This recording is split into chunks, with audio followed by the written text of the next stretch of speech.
Right. Good evening, everybody, and welcome to another live stream. And on this fine Monday evening, I hope this finds you well as you join. And can I use your routine as you join in your numbers? Please make sure if you're on Periscope, you retweet this, share it as widely as possible, invite as many people you know onto the chat. And if you can send hearts and super hearts, that helps on Periscope. Similarly, if you're on Facebook, and good, all right, and suddenly you all appear in, etc., etc. Just make sure everyone's aware of it. Usual routine. Let's keep the conversations as they have been, actually remarkably friendly, and let's keep it that way. So, listen, thank you all for being here. And as you can see, it's Monday night, and I'm really pleased to be joined with by Rebecca Butler. Hello, Rebecca. Hello, David. How are you? Yeah, I'm very well, thank you. Yes, it's remarkable how quickly the week flies by from one discussion to the other, and as is always the case, Rebecca, you know, there's so much happens, and in such a short time, there's never a shortage of things to talk about, and so tonight. The thing that I wanted us to cover is I wanted to chat about obviously the terrible events that happened in Reading at the weekend. Need to chat about that.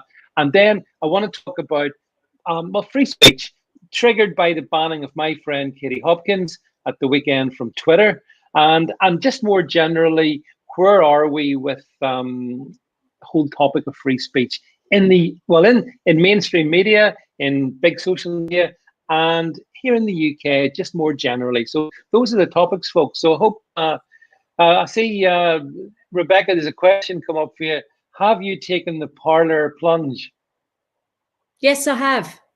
The Suetonian, 1966. Yes, I do know you. Hello. Yes, I have. I joined up yesterday. It was really quite easy to do. I didn't struggle at all. So it will become immediately obvious to you through this program why I've been a little bit busy and not doing a lot of tweeting and Facebooking. But yes, I'm on Parler, and I will be tweeting on there. So yeah, let's hope free speech can be preserved at least on one platform. Yeah, and we definitely. Towards the end of this, I'm going to talk a little bit more about these new platforms because I'm on it too. So as indeed seems to be. Actually, well, we'll talk about it. It's a whole separate conversation. Okay, so look, I can see there's plenty of you around. So so let's kick off with. Let me bring up Rebecca. This is a kind of tragic headline, but just let me just see if I can bring this up here. And you can see this is basically what dominated the news headline over the weekend: the stabbings in the park in Reading, and as we know. The alleged suspect is revealed as a Libyan. Let me see if I've got if I can share this with you. So he was, oh my gosh, he was on an MI5 list. Well, imagine that. He, and as it says here, you can read the details, folks. His name, I believe, is Kerry Sadala, 25-year-old refugee from Libya. And he was obviously detained after the stabbings. Apparently, Rebecca, this guy approached a group of middle-aged men who'd been sitting around having a few drinks in the park and proceeded to stab them, 3 of them fatally, and others, at least one other, in a serious manner. Mr. Sadala apparently came to Britain several years ago as a refugee. And then mental health is being considered as a major factor. Oh, I bet it is. And finally, initially, Rebecca, this is the other thing that bothered me. Let's bring us back in. The police initially ruled out terror, and then they ruled terror back in again. So here we have a number of people out on a Saturday evening having a few drinks, and they end up in a mortuary. You know, we've been here before with these kind of stories. This is not the first one I've talked about. What's your reading of this event, and what do you think about sort of how it's been handled by police, by media in general? Well, it's been parlous.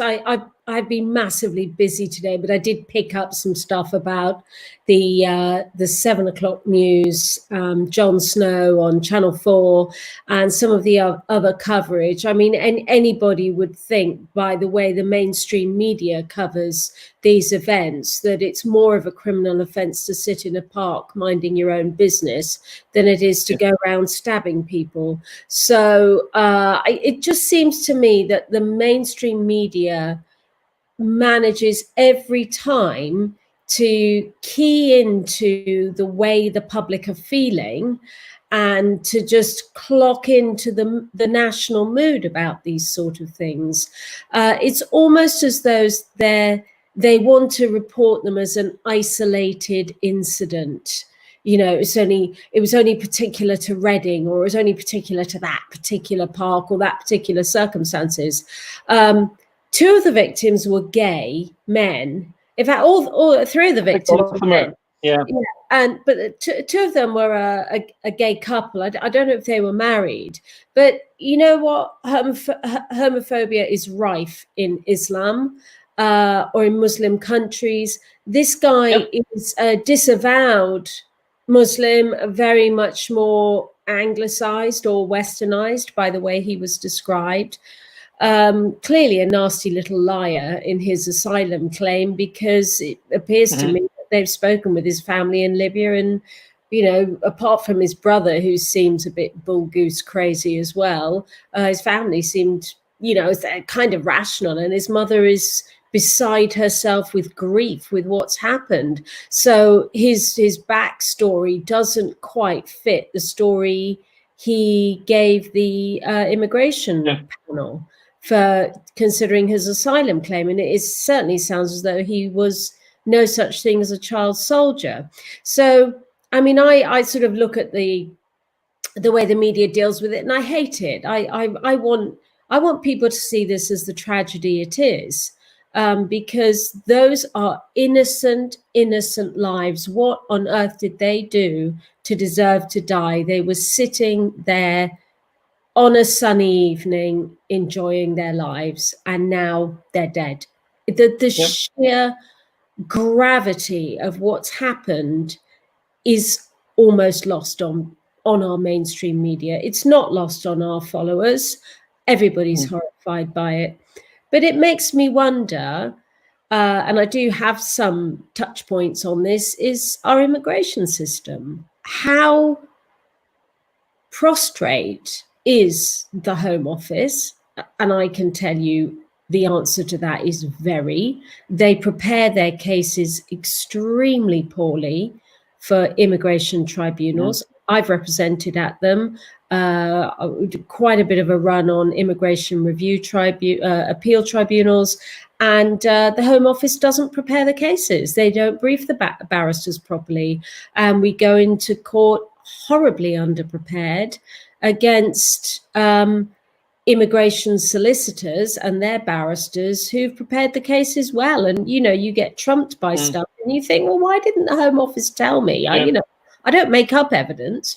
So, very, very poorly prepared cases. We have a very, very poor record, and people will be shocked to hear this.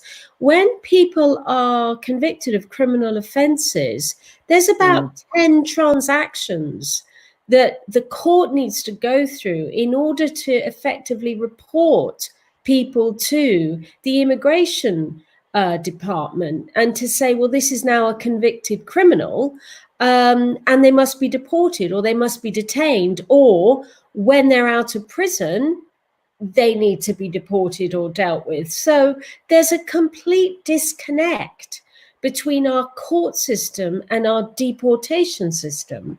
And then, sorry, if I can just interrupt you on that one, Rebecca. I mean, I think that's a really important point, folks, if you're listening to this, because this is a side that Rebecca's putting that isn't often heard, isn't often understood.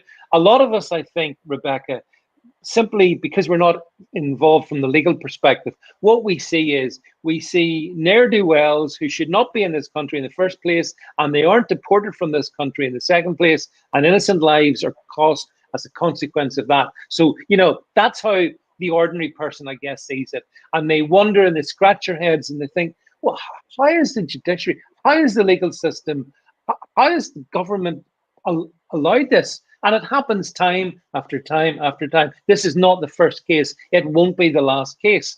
I mean, I'm not sure if his brother is resident still in the UK. Did you see about him? His brother, Mo, who who said things I can't repeat in this, but yeah, yeah. So, yeah, I know. But it's a point you're making, though, that there's a failure at different levels. It's nuanced. It's a failure in letting them come here in the first place. It's a failure in getting rid of them in the second place when they commit crime. If they're here legally, not here legally, why are they allowed to stay? So the league, your insight in this, I think, is really interesting, actually. Because it's not properly understood, I think, generally. But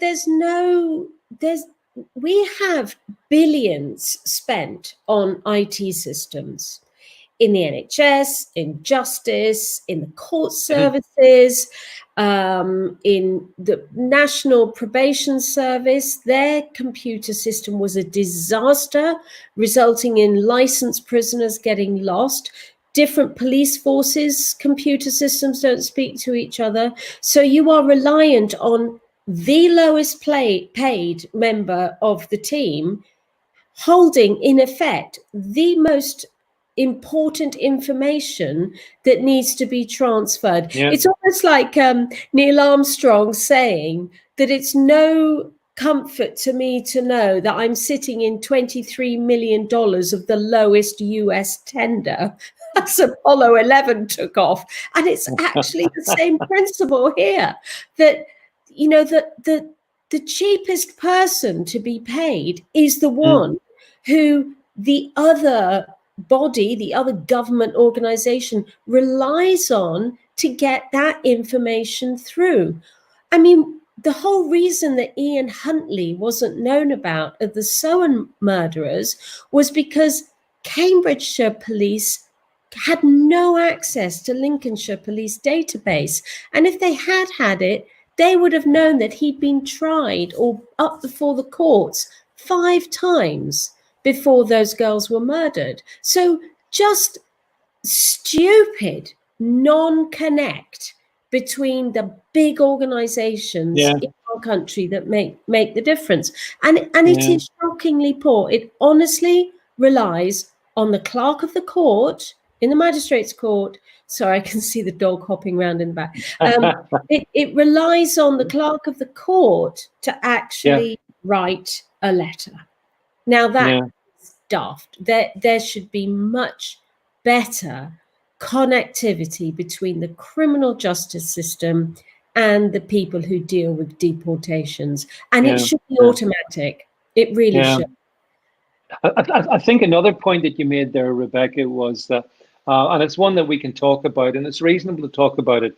The fact that these guys were, as you say, I believe they were all gay men, in whichever combination. And nobody should be losing their life in any circumstances like this. Sexual persuasion is irrelevant; doesn't matter.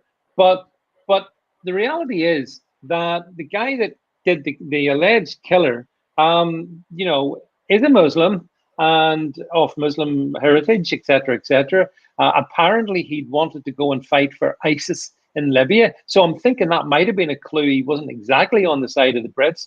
And yet the media has been very reluctant to cover this particular angle because it might be a little bit awkward in terms of how they want to, portray an issue.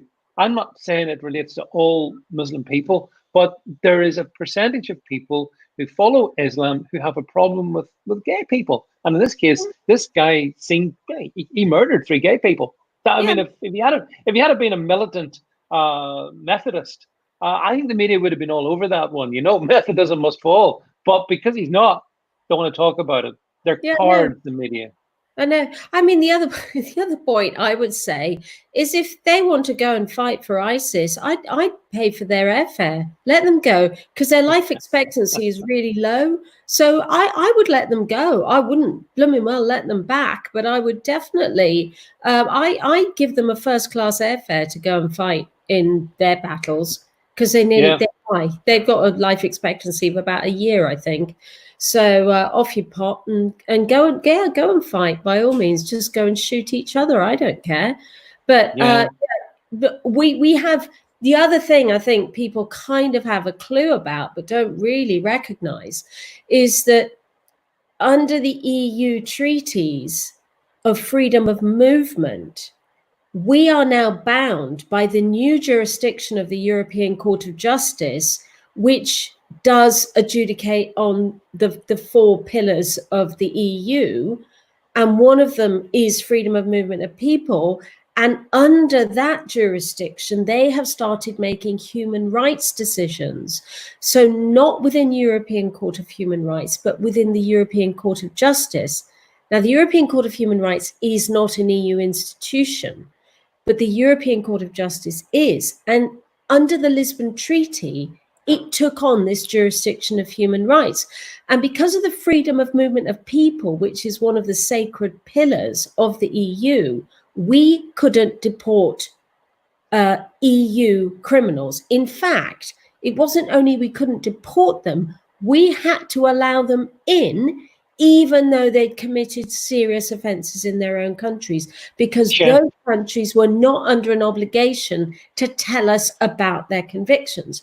So, I mean, there was a whole run of Polish rapists, and there was a couple of, I think they were Romanian gang criminals who have just been given free access into the UK. And the ECJ was endorsing it and saying to Theresa May, as she was at the time the Home Secretary, tough. You know, remember the EU, you have signed up to freedom of movement. So, you know, again, the law is getting in the way of the public's desire to have protection, and our government is incompetent on the one hand and powerless on the other, which is why we need to get out of the human rights absolutely remit and make our own laws for our national protection. We need that without this defense of freedom of movement. And as you know, just to add, if they can come in through the Turkish border very quickly from Syria, or they can make it up to Lampedusa, they can make it across the Straits of Gibraltar. So returning jihadis with the red EU passport, once they hit the European shore, they show that red passport and they're in. There's no problem for them. So, you know, with all the refugees, I don't think anybody would dispute that refugees should be given a safe haven. These are not refugees. These are violent criminals and dishonest people who come here to create havoc. Yeah, I think that's right. But I also have a sympathy for our security forces, because this guy was known to them, and inevitably, Rebecca, they are all known to our security forces. But I think there's a number of, is it like 23,000 I've seen as one potential number of potential jihadi, potentially 40,000. So vast numbers, way too many to be kept on, you know, clocked on 24/7. So it, you know, I have sympathy for the security forces, and because how on earth can they possibly keep on top of what is an army, a potential army of miscreants here, and in some instances, you know, they're legally here. It's really quite a problem, isn't it? Well, there are 30. I read 30,000. I think we're clear. It's tens of thousands on the sort of at-risk register, as it were. But I think there are 3,000 that they are actively watching.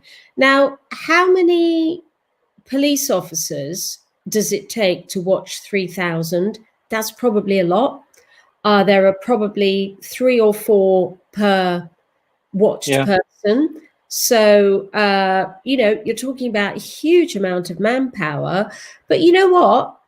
I'd speak to David Lammy, Dawn West, Naz Shah, and I'd say to them, well, you know what? Black Lives Matter. So let's defund the police, because you don't want more police, do you? So what we'll have is more terror attacks under your brave new world, because we're not allowed to have police, and you just spend your life bowing the knee to them. And by the way, those are the people we're relying on to protect us from these terrorists. So how are the two positions reconcilable? Yeah, that's right. Yeah, yeah. It's very, very difficult. But the problem is, Rebecca, lives are lost. As all this sort of whole debate trundles along, innocent people are ending up in morgue slabs. That's pretty appalling, really. And and then of course the other thing is that the reluctance of the media to really even accept these things are terrorist attacks. I mean, listen, somebody stabbing multiple people in a park.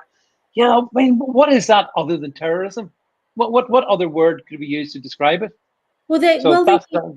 The Albanian lady who just executed that little girl up in Bolton, I think it was.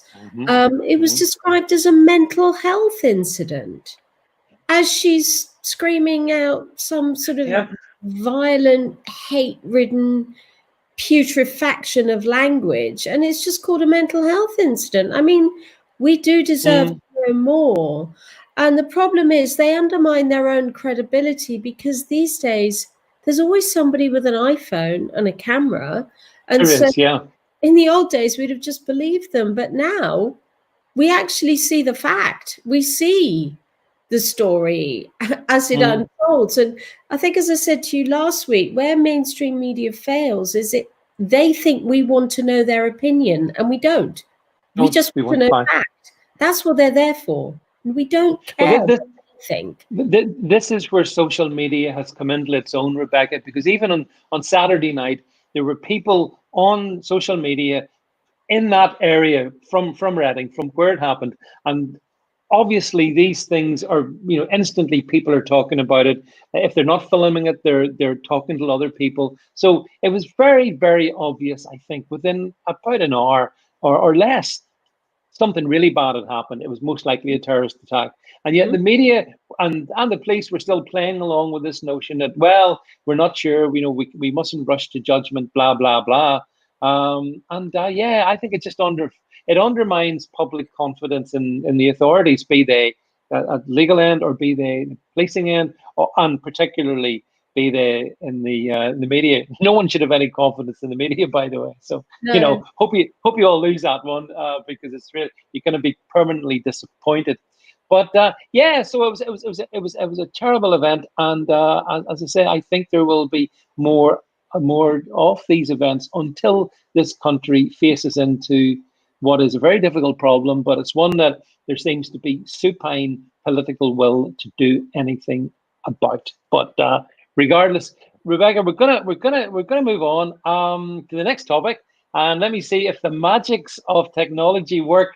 Because last week when I tried this, Rebecca, they didn't. So let's see if this one comes along. So okay, here's the next story. So this I'm sure, I don't think anyone has probably not missed this one. But anyway, this is Katie Hopkins was permanently suspended from Twitter on, again, I think it was Saturday night, and to the pretty much celebration of the likes of the BBC and all the usual scum media. They were delighted that her freedom to express her opinions was removed. And I have to say, as someone who calls Katie my friend, I was both very hurt by it and annoyed in equal measure. And I saw an awful lot of, Rebecca, I saw a lot of ill-informed comment from people saying, oh, she's been removed for this, she's been removed for that, and the other, and all this stuff. She wasn't. And I think you may know, Rebecca, the reason why she horrifically quoted from Blackadder. And apparently, if you make a joke referencing Blackadder, then you're going to be banned from Twitter, and to the delight of all her haters out there. So I was really annoyed about it. What was your thoughts? Well, seeing that headline, which I had seen earlier today, I looked at that and I thought, is that an oxymoron? Because how can you be permanently suspended? Because suspended means just held. Yeah. So how can you be permanently held? You're either banned or Well, suspended. you're You not. can't be permanently suspended. It's nonsensical headline writing. But yeah, I Yeah, mean, she was told that she got suspended for, I think it was referring to baboons' balls or something. it But was. Yeah, but yeah, what is ridiculous is that in her profile, she refers to herself as, you know, I've got bigger balls than anybody. And yeah, what you see, what I get with this is that the woke police have decided that all reference to primates in some way refers to black people, which in my mind says to me that you think that black people are yeah, primates. So you are yeah. Mm, self-censoring. So now you can't use the word black. The word Negro is strictly not allowed, even though black people refer to themselves in their songs and in their dialogue and their discourse. They call each other niggers, and nobody bats an eyelid.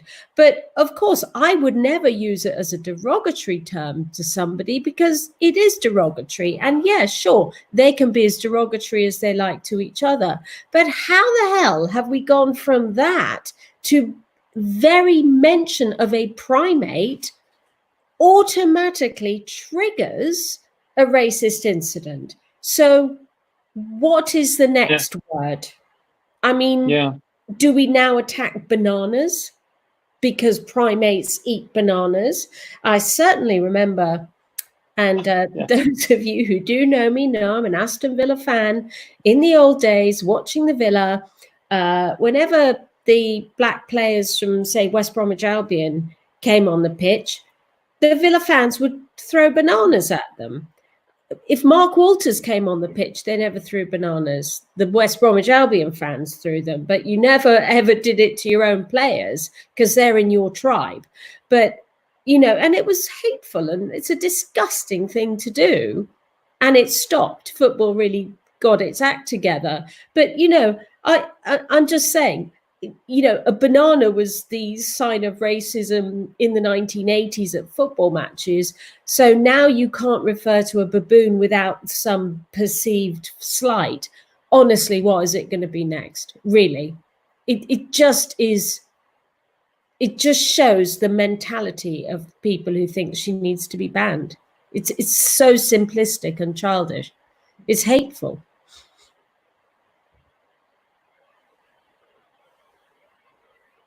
Oh, he's just stopped me.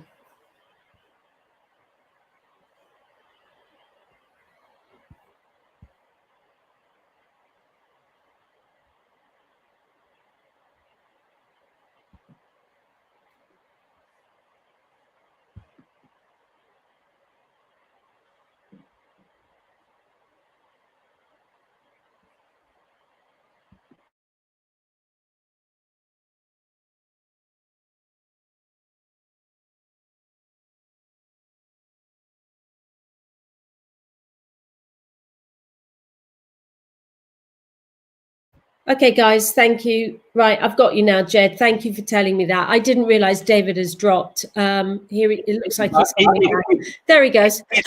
Back, back. Yeah. Sorry about that one. I blame the Chinese. Carry on, Rebecca. I muted, and then the guys in the comments said that I was still live. Yeah, so just getting back to that, hope not hate. I really need to talk about this to our listeners. Hope not hate, tell mama are organizations that are self-appointed censors. Now, many of you on Twitter know Tell Mama, and you will recognize them as the group that targets me, particularly when I do a tweet on releasing the grooming gang report and supporting the victims of the Pakistani grooming gangs. So I get piled on by them every single time, and the girls get piled on by them as well. And by the way, there are many silent male victims as well, but very typically male victims don't come forward. So Tell Mama is couched in really nice words. It's like, come and sit in this comfort of a mummy figure and tell us your woes. It's nothing of the sort. They are vicious with the victims of grooming, and any suggestion that there is a racial element to it, these girls get pounced on. So I don't, moving on from that, Hope Not Hate went through an iteration, and Imran Ahmed, with the assistance of Rachel Riley, set up the Centre for Countering Digital Hate. And they are, funny enough, they spell centre the American way, CENTER. And they were a company called Brixton Endeavours. Imran Ahmed is not a director, which I find a little bit odd, but he is the CEO of CCD Hate. And their mission is to cancel people. Cancel culture is what they do. Many people will recall my comments about David Icke being cancelled. And many people will recall that they lauded the cancellation of Katie Hopkins back in January. So they refer to themselves as government sponsored, but that's only because there's one MP who's quite lefty who sits on their board. And Imran Ahmed himself is very pro-Labour, how to destroy conservatism, how conservative values have infected society. He worked with Hilary Benn at one point, Cambridge social scientist of some sort, Rachel Riley, Oxford mathematician, pretty face, but can add up. These people have set themselves up as the arbiters of what you or I are safe to read on social media. Now, I have the pleasure of being blocked by them. But I do have the pleasure of telling our viewers, and don't dob me in on this, guys, I have the pleasure of being blocked on Twitter, but they're so dumb because I'm one of their subscribers at £1 a month, just so I get their emails. So I actually fund, don't tell them, I fund them to send me emails. And so I do keep an eye on them. And I have sent a lot of their stuff to Toby Young of the Free Speech Union, and we are actually working on a piece together.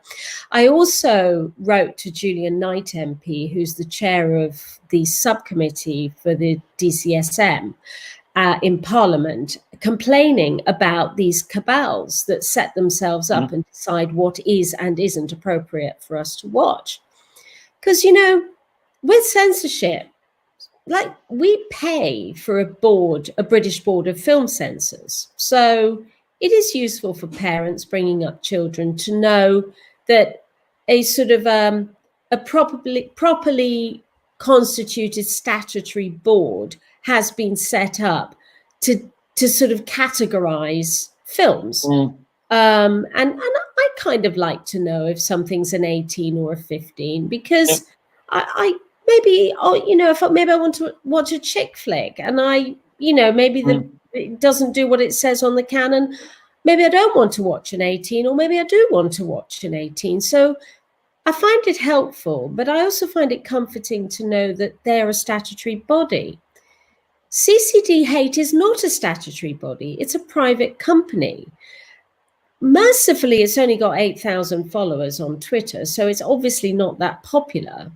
But they spew out their agenda in these sort of research papers, and they're almost as good at self-publicity as people like Piers Morgan.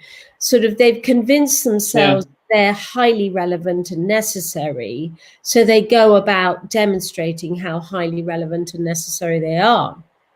So they have this really big thing about conspiracy theories and coronavirus, for example. Many of the viewers will have heard me already talk about the nonsense that was banning David Icke, because the man thinks we're run by lizards, which as a metaphor is quite true. He's probably right. I Yeah, I agree. with you. I haven't got a problem with you. Yeah, come around to that.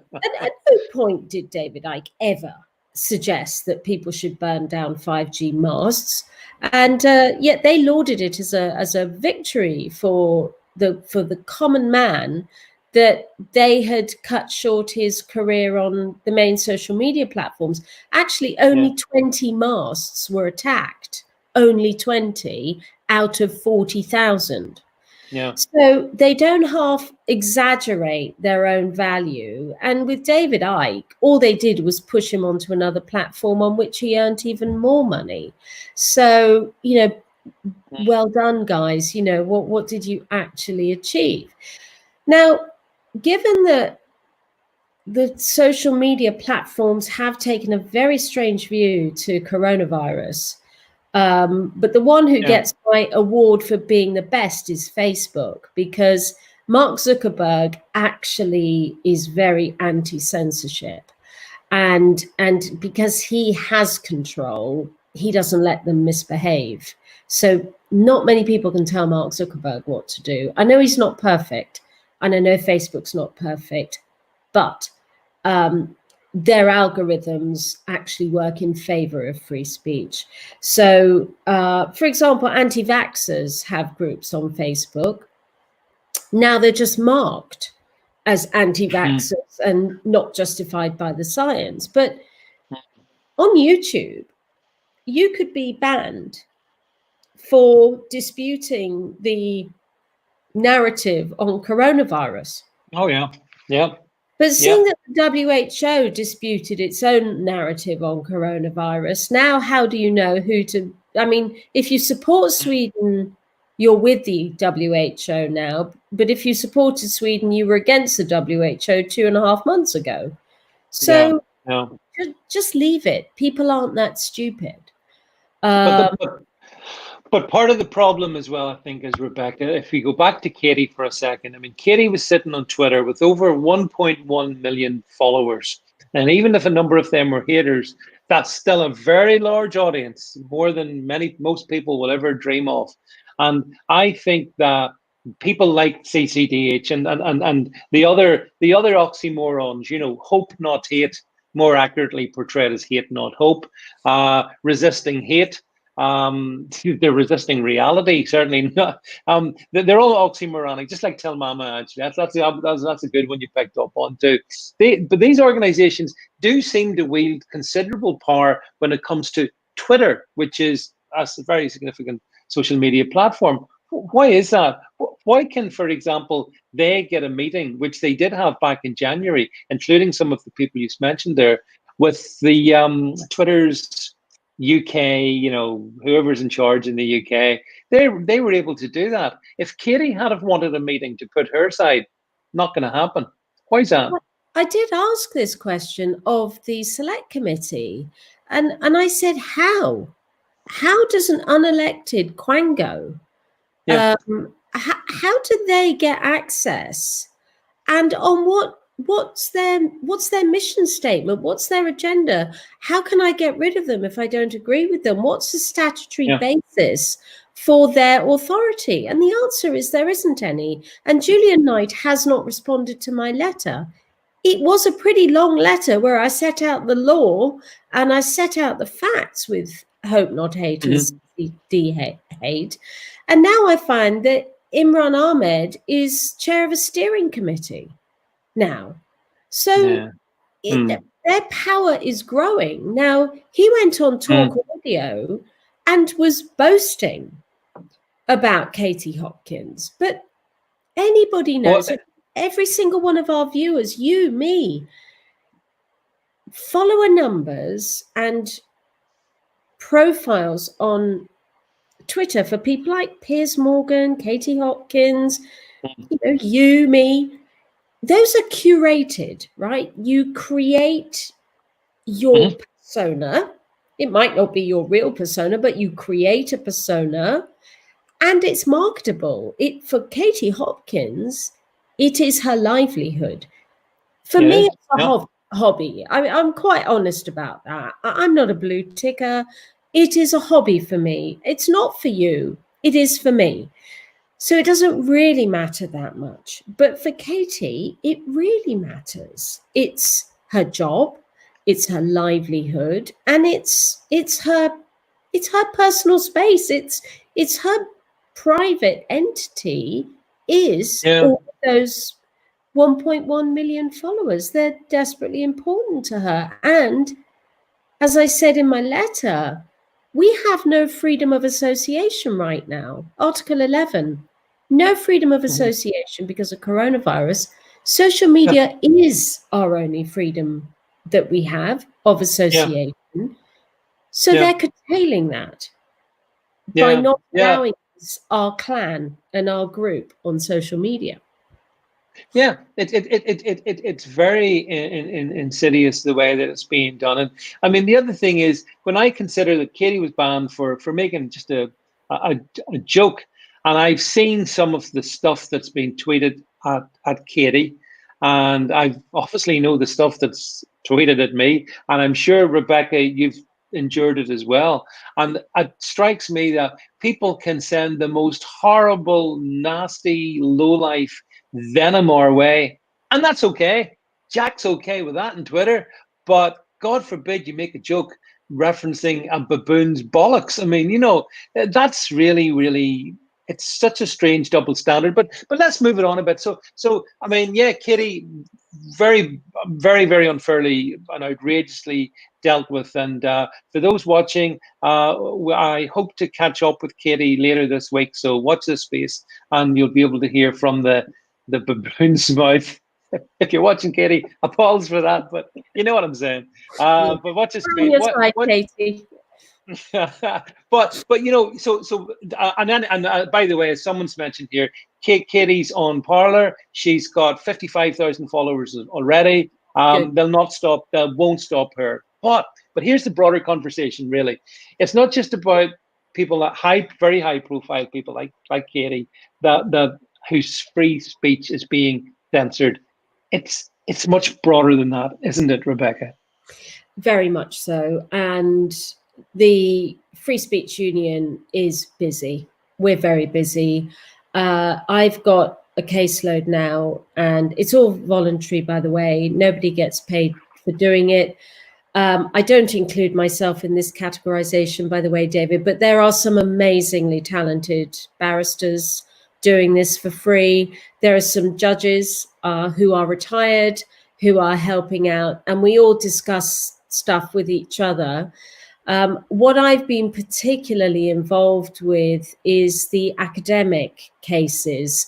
So either students or members of staff saying things that universities don't approve of. Funnily enough, there are quite a few cases out of University College London, and I don't know why, and I will come to an answer at some point and delve into. Probably there's just one individual who's mouthy and is a squeaky wheel, but there were some dismissals of staff who were pro-Brexit, leave voters, who were completely ousted by virtue of it, or by going up to Remain protesters and telling them to naff off the front steps of UCL and said, naff off, the vote's been had and we're leaving, and for which he got suspended. Again, the point I made with Katie, people curate their careers. It's not just social media you curate your life, your career. Your family depends on you going to work, or your mental health depends on you being at work. And so to lose your job essentially over the way you chose to vote in a free and fair election is pretty rough. And to see academics silenced because they are big C conservative is absolutely terrifying. Now, academics, bless them, generally are just generally nice people. They're not hardened to the realities of the real world like the rest of us. So they tend to get very upset and get bullied by the institution. So they do need the backbone of the Free Speech Union to say, actually, no, we're lawyers. You know, this is free advice, by the way. You need to sort this out. You then have the different and harder cases, which are students. Okay. Yep. And generally, if you are a white male, capital C conservative, you're stuffed going to university. There will be a complaint about you. You will get bullied. You will get targeted, and they are relentless. They will not stop. And I've got 2 of those running right now for the Free Speech Union, where the level of bullying is so bad that the student has had a nervous breakdown, both cases, mental health problems now. And it's staggering that this, like, as one of the students is a very strong Catholic. He comes from a working class background, and typical of Northern England, shall I say, a lot of Northern England conservative voters are working class people. He was first ever member of his family to go to university. Capital C conservative, very big, bold, underlined capital C Roman Catholic, with very Catholic views on transgender and homosexuality, and made comments in WhatsApp groups. And he has been nothing short of bullied, nothing short of bullied by the university as well as the students. That's what I was going to ask you. Yeah. So is the bullying coming from the actual university authorities and students and fellow students? Is it a combination of bullying? In what way can university authorities bully anyone? What the hell is it to do with them, what you say or do? Well, because ultimately the disciplinary boards are university panels. They're not student. It's not a student panel. So it's a statutory constituted body under the sort of the constitution of the university. And so I'm just reading what Mark's saying. I feel sorry for some students where I work, outnumbered and being left behind, all in the name of social justice and embracing students from far and wide. Yeah, I mean, I think actually the students from far and wide, because I've got one from far and wide, is horrified that having come from far and wide, thinking Britain was an open, fair society, he has been had a finding of misconduct against him. Fortunately, the other one in the north of England, I think we've cracked it today, and I'm hoping that by this time next week I'll be able to tell you that he won his case, because I wrote a shitagram about his case. But how does a university sort of join in with the bullying? Yeah. It's little things, David. It's things like not adhering to their own codes of conduct and their own procedural rules on running these investigations. And so, for example, if you haven't registered as a student, would you expect a university to pursue you for WhatsApp messages you wrote before you were a registered student? No, no. Of course not. But 8 of the 9 on this one charge, 8 of the 9 all predate registration. So Article 9, freedom of thought on religious beliefs and expressions, they're going after him for things he wrote before he even joined university. That's amazing. 2 years ago. Yeah. So I mean, so that's like, so that's placing somebody's past before they ever got into the present, the university present they're in at the moment. That can't be right, surely, can it?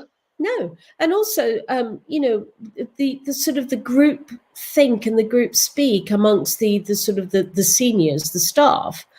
Oh, I think this is hate speech. Yeah, it must be hate speech. So let's proceed. He's not providing a safe environment. It's hostile. Oh, And so the defense to that is, what about the hostile environment you've put me you're in green for him. Yeah. by the Yeah. bullying and the way you've treated me? And there's a whole catalogue against him. He's been assaulted twice for his assaulted twice for saying, I'm sorry, they is not a pronoun. He or she are pronouns. So he's been done for misgendering and not providing a hostile environment for transgender people. And so that this is a bloody madness. They are. So the thing they do is they ring up Plod and they speak to a PCSO and ask the PCSO if he thinks it's hate speech. But they don't ask it in a vacuum. They give the student's name. So what's the police officer done with the name? And it's not a police officer. They're not warranted. They're community support officers. They you know, conduct traffic. Why would you even ask them? You know, this is a criminal offence, is hate speech. But this is where it's all gone off the rails, isn't it? I mean, this is where I thank God, Rebecca, it's many years since I was at university, and back in those days, there was a reasonable amount of it was free speech was okay, it was fine. But we didn't have social media, we didn't have WhatsApp groups, we didn't have the ludicrous nonsense of hate speech. There's so much I didn't have when I was young. And I think if young people now, like the people you're talking about, and the environment that they're in, where you've got these massive pressures around you, if you dare to be a conservative with either a C or a capital or a small C at uni, that makes you like you're an alien in these bastions of latter day, cultural Marxism. So it must be really tough for young conservative people in those environments. Really tough. And then if they're being disciplined for their views, then that's something like hell on earth, I would have thought.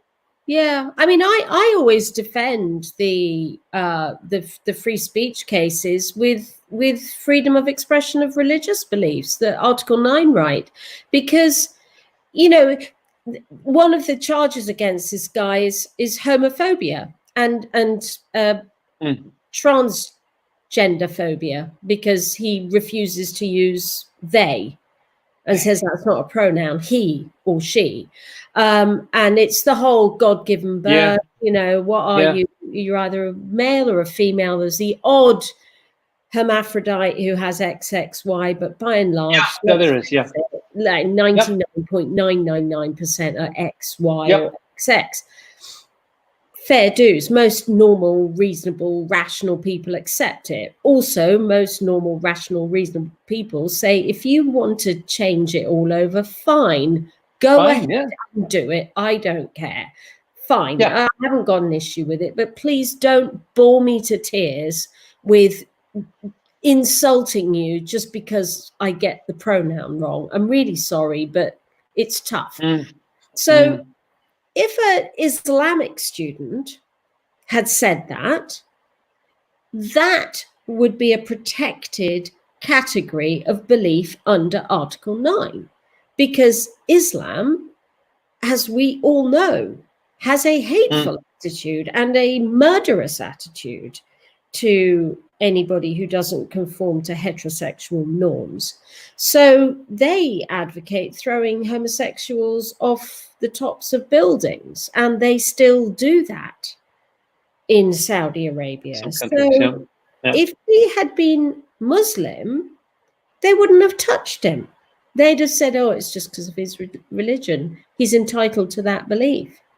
And they're so wokey and stupid that they don't allow a white Catholic boy who happens to be a conservative, capital C, they won't allow that view without calling him a fascist. So why is Islam protected and Catholicism not protected in what is nominally, at any rate, a Christian country. Why is that? Don't ask me. I spend my life fighting the devils. It beggars belief. The point is, leave them alone. They're at university. Let the pack decide. Let them sort each other out. You know, bullies at school get outed. The spoilt brat in the playground who doesn't share, they soon get smacked down. Let the pack settle. But when you have a diversity and compliance officer, you can guarantee somebody's going to make their life busy. So if you're just encouraging this rubbish, frankly.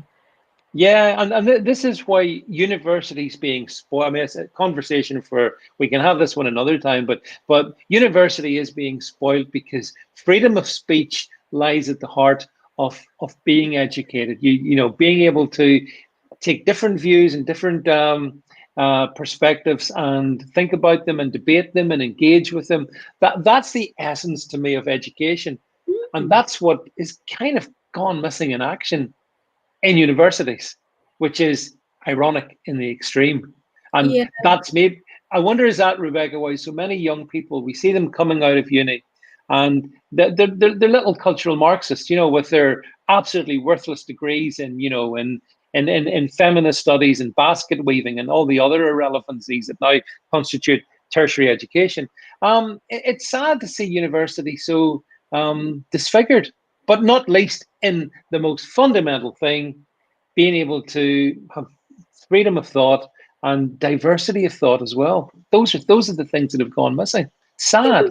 University isn't about learning shit. It's about learning how to learn. It's about knowledge, and it's about life. You know, they spend the first 5 weeks in a hangover. So, you know, there's very little book learning that goes on. It's life learnings. And it's meant to push you hard. But ironically, on this one case, even though he wasn't registered, they'd already tried to get rid of him in the Students' Union a year ago, and they'd heard 5 or 6 complaints. But because there is a properly constituted body that hears the complaints, they dismissed them and said free speech. So this is where I'm saying the university is in with the bullying, because they've allowed a second hearing, even though there's already been a determination. So the rule of, double jeopardy applies. You can't keep trying somebody because that's bullying. That's oppressive. Yeah.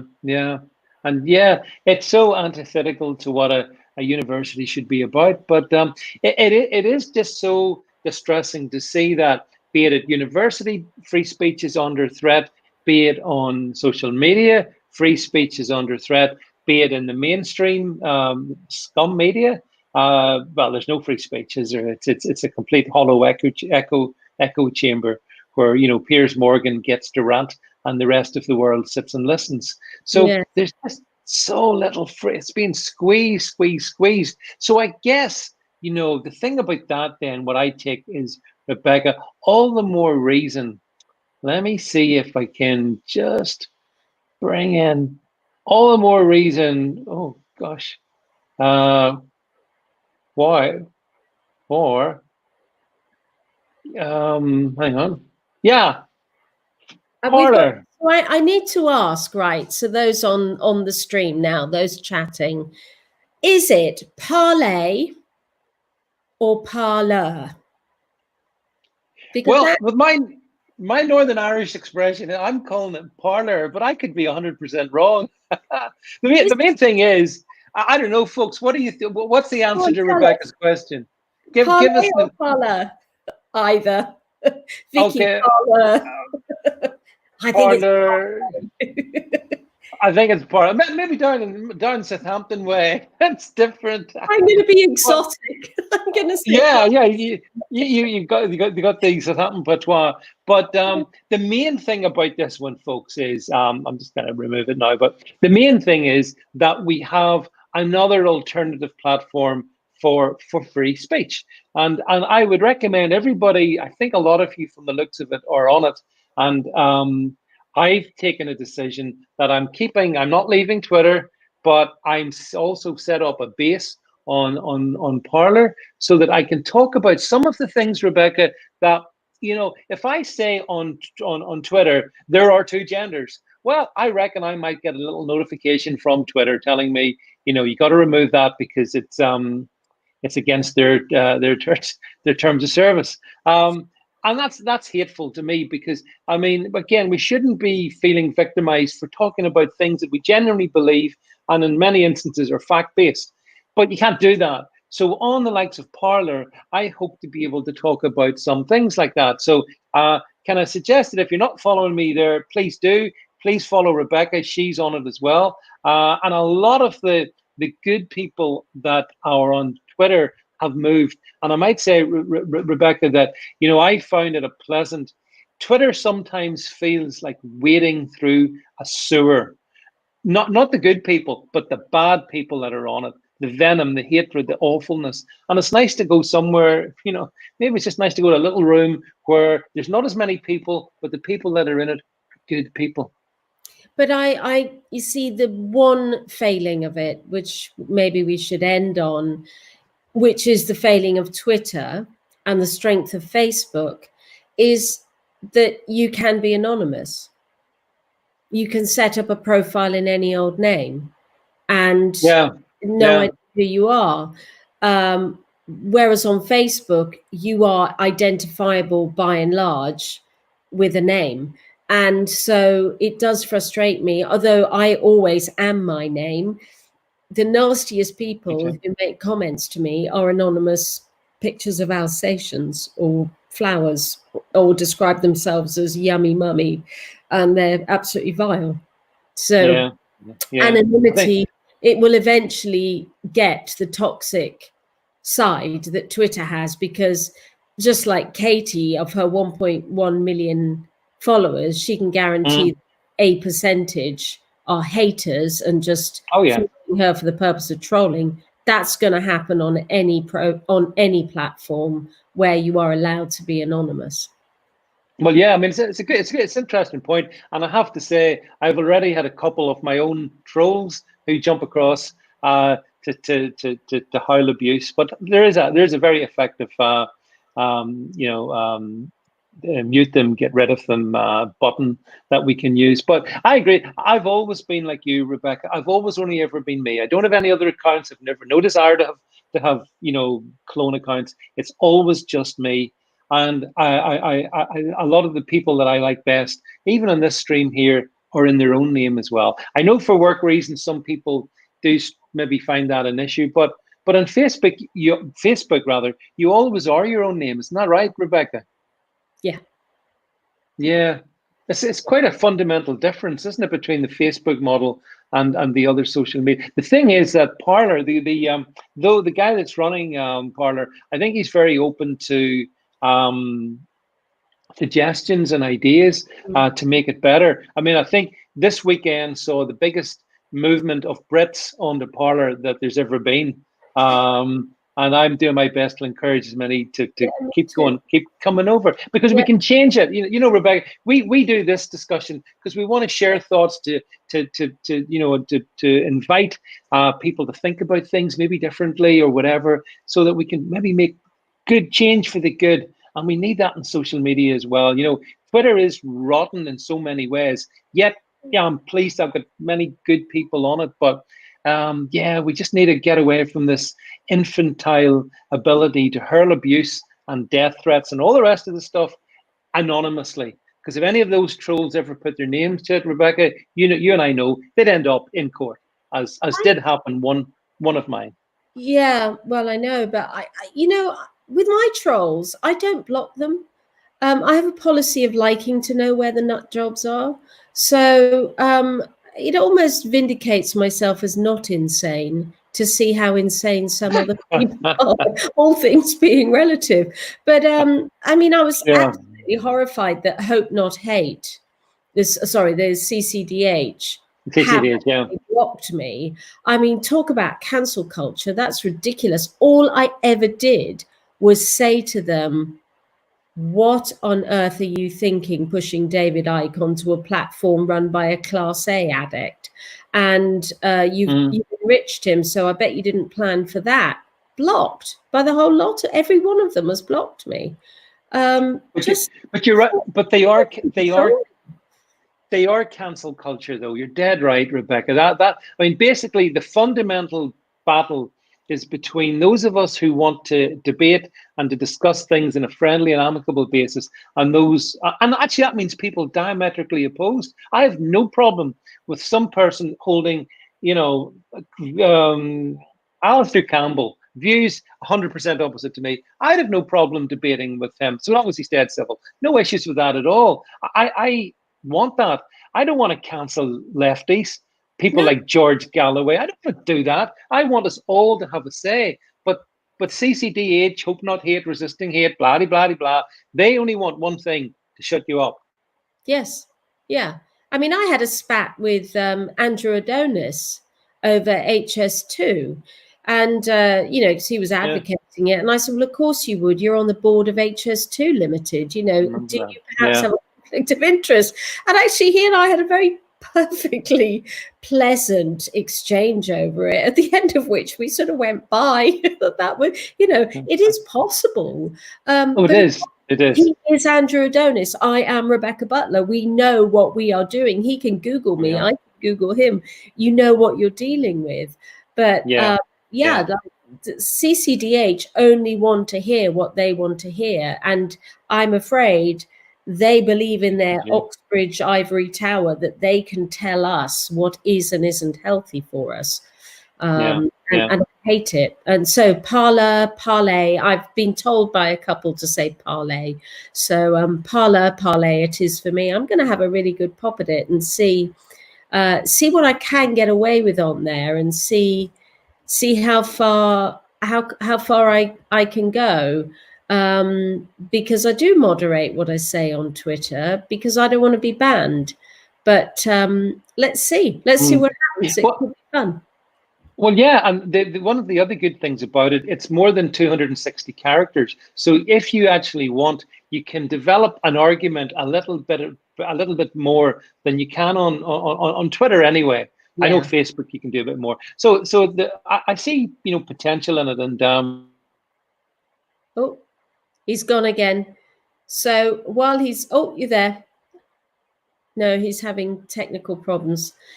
What I'm going to do is not use the 1,000 characters on Parler, because one of the problems on Facebook is people who have the see more posts, and you get to the end of them and they are actually quite tedious. So I do like the shortness and the brevity of Twitter, but sometimes there is a bit of a loss of message when that happens. So I am going to enjoy using a little bit more speech and be able to develop the argument as David has suggested, but I'm not going to use the full capacity, because if you give capacity, they do tend to utilize it.